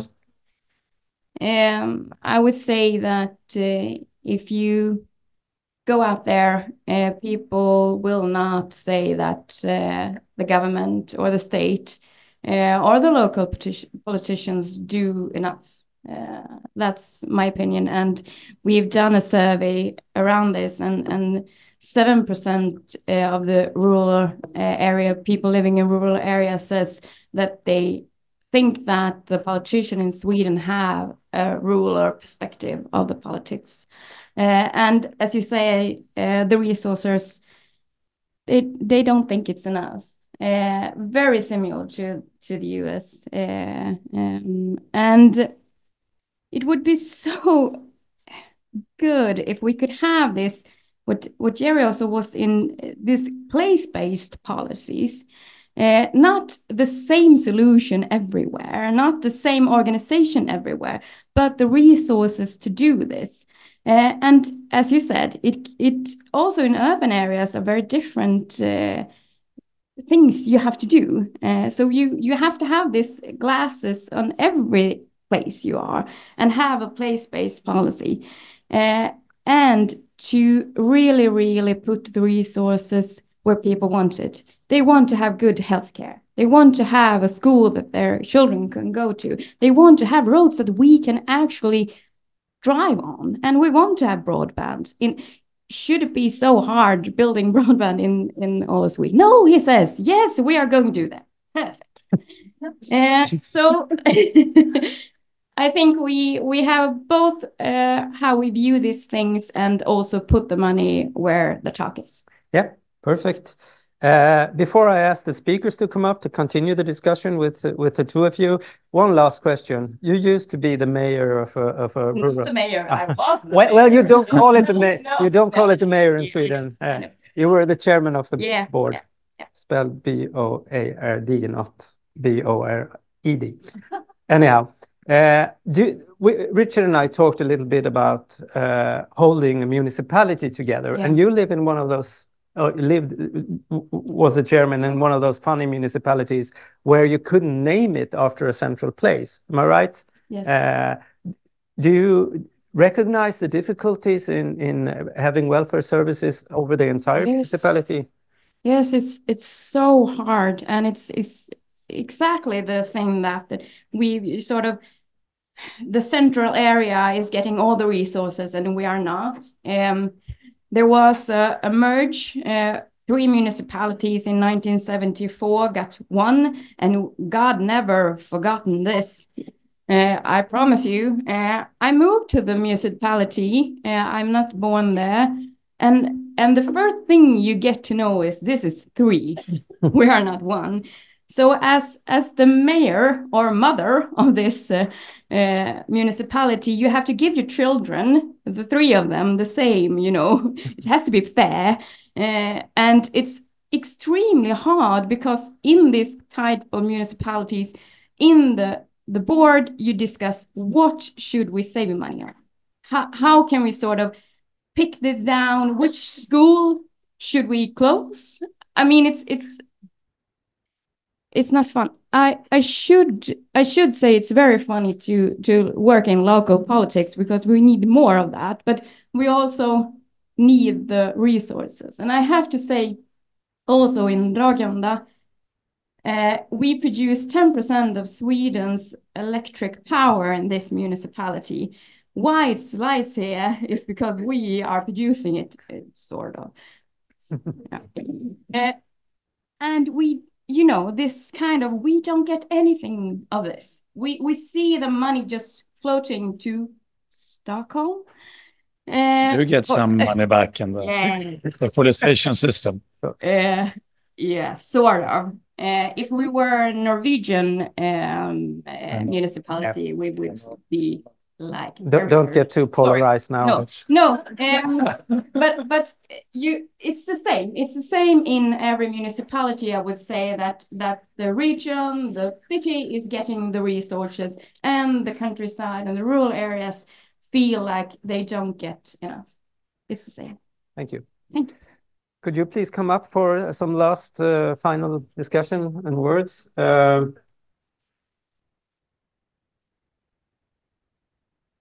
Everybody walks away from me. There is sorry. Yes, it's okay. I thought you were occupying this table. So I'm going to give you 3. You get one opportunity each to have a question to somebody else here, or a reflection you had from what you've heard today before I'm going to ask the audience to have more questions. Start with Gerry. Well, I think my one question is probably more aimed at my social science colleagues, which is that I think one of the blights in this area is that you really need trend data to kind of establish the arguments that we want to establish. But many of the questions that we've asked in the social sciences in the past are, I think to use a technical term, useless. One of my favorite, most useless questions is satisfaction with democracy. No one actually knows what people are answering when they answer that question. It might be they're saying, do we like the idea of democracy, or do we like the idea of the way that democracy is practiced? And I think that for me, the biggest challenge is to find proper trend data, because I think without that, it's actually quite difficult to have meaningful conversations about these kinds of issues, or at least provide systematic background to some of the policy discussions that need to take place. So what we can do to develop either better questions or better trend data, I think would be my question to my colleagues. Richard, that is, I think, kind of taps into the oversampling of 18-year-olds and our plans for the future. Yeah, kind of, but I agree. It's difficult to capture complex concepts with survey questions. That's of course, and to make things worse, when we compare countries, I have to translate the questions. Yeah.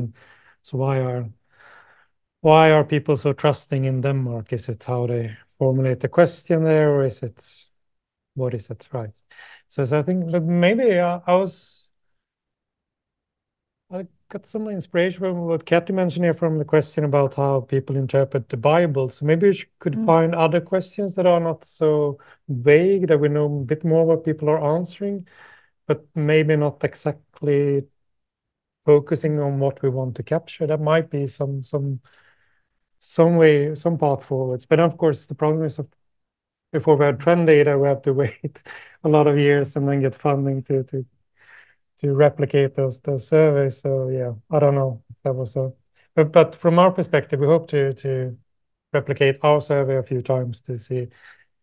I'm not claiming we have the perfect questions, but at least we can get some trends for those questions. So do you have a reflection or a question to someone else in the? I think Kathy, or do you? Oh yeah, actually I do have something to say in response to Gerry, that I think a helpful thing to do is to ask people, catch them in the course of their daily life and say, I'm going to ask you a survey question, and ask the standard, are you satisfied with democracy question, and then ask people, so what were you thinking about when you just answered that? And sometimes we do that in surveys. We follow up a question with just a so-called open-ended question, say what came to mind, or what comes to mind as you're answering that question. But I just find listening to people is so helpful for figuring out if they have a sense of what we're trying to ask in surveys. Now, Richard, reflection or a question to somebody else in the panel. Yes, I have a question to Kathy here. So this, you talk in your book about people in the rural part of Wisconsin. They don't want more government because they don't trust that their taxpayers, their tax money is used in the correct way, and the politicians don't understand their conditions and so on. And then we have the solution that Gerry mentioned, and other mentioned, more place-based policies. Yeah.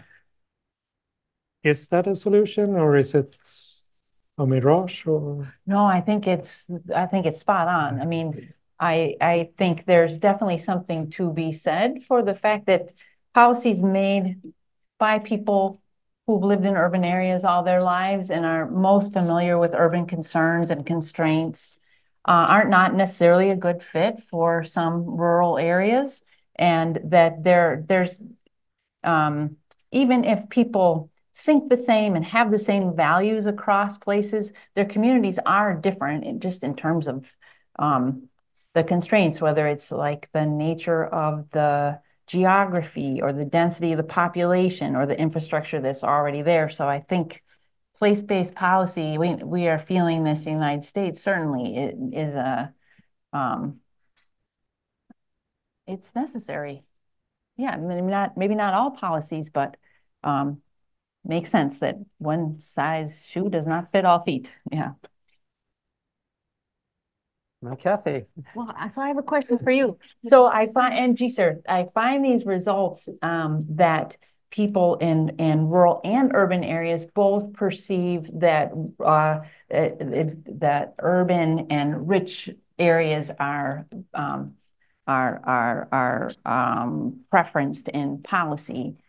What I'm wondering is, and Richard and I had an opportunity to talk a little bit about this earlier in the week, that partly we were wondering aloud with each other, is that because there are many people in urban areas who are from a rural community and are familiar with that feeling of their place not getting its fair share? But I also wonder, when people living in cities answer that question and say policy benefits urban areas, is it necessarily the sentiment of that's a bad thing? Or is it the sentiment of course, that's where the economy is, that's where the people are, that's where the places of education are, higher education. So I think there's room for another question in your future. We're afraid to dig into that. And urban people are not necessarily lamenting this, right? Yeah, that's true. Yeah, no, that's an excellent point. We should have consulted you before we made a question. It's the beginning, right? This is, yeah. Yeah, it's a great question. Well, I must say that a lot of politicians and parties are very focused on the less rich areas. I mean, when I was a local politician, we spent a lot of time with trying to get those more suburban areas richer or more wealthier, to get more people to the labor market, to higher level of education. We were enormously focused on that. And we got some criticism sometimes from people living in Bromma and other parts that we never cared about them. We just talked about the children in Rinkeby and Tensta. We didn't care about the children with different problems in Bromma and other neighborhoods. So it's not just that politicians care about the richer areas. I think that's a feeling that some people have, but it's not just true. I'm so glad you're here. Yes. No, it's just, yes. I think that is an excellent point. There was a book that came out from Norway written by a guy called Jonas Stein, who compares the regional policies of Norway and Sweden. And I don't remember the figures, but he has some figure that Norway spends 50 or 60 times more money on their most vulnerable municipalities than Sweden does, but you still have the same rates of urbanization. I mean, no matter how you work in spending money on these areas, people move because they want to study, for instance. Is that something you recognize, that it's hard to fight against the urbanization trend? You can't ask me that question with like 2 minutes left. It's another, I think, conference. We could have that. Yeah, we can have a conference about that. Yeah, it's great. I do not agree at all. Yeah, all right. Yeah. Can I ask him? Yes. I would like to say that you talked about the equality system in place. I would like it to be in place. So it's very, very, very important. And you know that, and I know that. So that's good. I would also like to say that rule proofing or place proofing in policymaking is something we could do.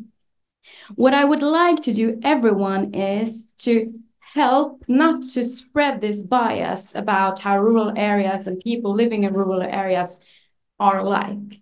We should have more a broader perspective of how the people are, and with that, giving them more to create bridges and to see how these people really, really contribute to this society and appreciate them. That is, I think, one of the most important things, to see them and to appreciate them. And then maybe we can build these bridges between urban and rural areas. And that would you like to... Yes, thank you. Erik, I'll give you the final word of the panel before I invite the audience to ask a question or two. Okay. I mean, we can't just tackle all the citizens living in rural areas as they were the same, because there are a lot of differences, as you mentioned as well. And let's say, just see how people vote in the north of Sweden. In rural areas in the north of Sweden, they tend to vote very more to the left, to the Social Democrats and the left-wing party, while the countryside in south of Sweden vote much more for center-right parties and even in Sweden Democrats. I mean, there are a lot of differences within the rural areas, depending on where you are, what kind of people living there, what kind of education do they have, what values do they have. So it's very hard to compare because Sweden is a big country and the United States is a very big country as well. So I guess it's very hard as well to just tell about rural areas. Oh, absolutely. Yeah. Right. Yes, I painted with a very broad brush today. Yes. So I think we have time for one audience question before we wrap things up. And I think you were first. Yeah. My question also. Mike. Helena Gidlöv. My question is, or my thought, or what I would like to hear your thoughts about is the strong local self-governance in Sweden and in the Nordic countries. Is that the solution or guarantee that we don't see so much fragmentation and polarization in Sweden, and also that you have a kind of a place-based approach? And also, can you see, when we entered the EU in 1995, can we see that this has challenged or changed or still the same when you have one more layer of governance? So you kind of entering the United States of geography or things like that. Thoughts on that? That was a very broad question. But I totally understand, because I came to think about the decentralization issue, and I was going to ask Erik a really hard question, but I'm going to leave it. I'm not going to talk too much about wanting to make the public schools an issue for the state. Anyhow, does anybody have thoughts about this, about the local self-government in the Nordic countries being so very strong compared to other settings, and how this might milden polarization? Kind of that's your argument.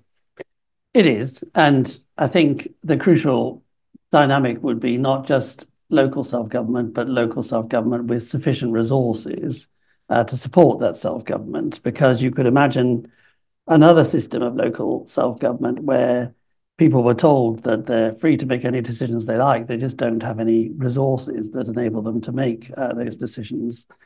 And I think that in countries which aren't perhaps lucky enough to have that tradition of local self-government, for example, my own, the United Kingdom, the solution has got to be a little bit more hybrid, whereby central government develops much more place-sensitive policies and actually works much more closely with local leaders in order to develop strategies that are right for the different types of areas, and in doing so brings the resources and the capacity that is largely collected through national taxation in the United Kingdom system. But I don't think there's any doubt at all that if democracy is going to become an effective dynamic in the 21st century, it has to find ways of engaging people in the processes of decision-making.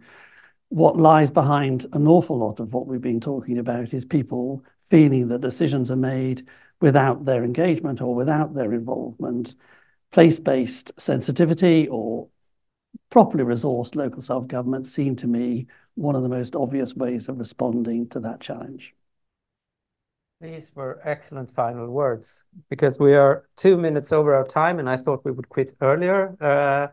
And I would just like to thank the audience, first of all, for taking your time in this afternoon to come and listen to all of these interesting individuals. And a big thank you to you guys for taking time to come here and entertain us.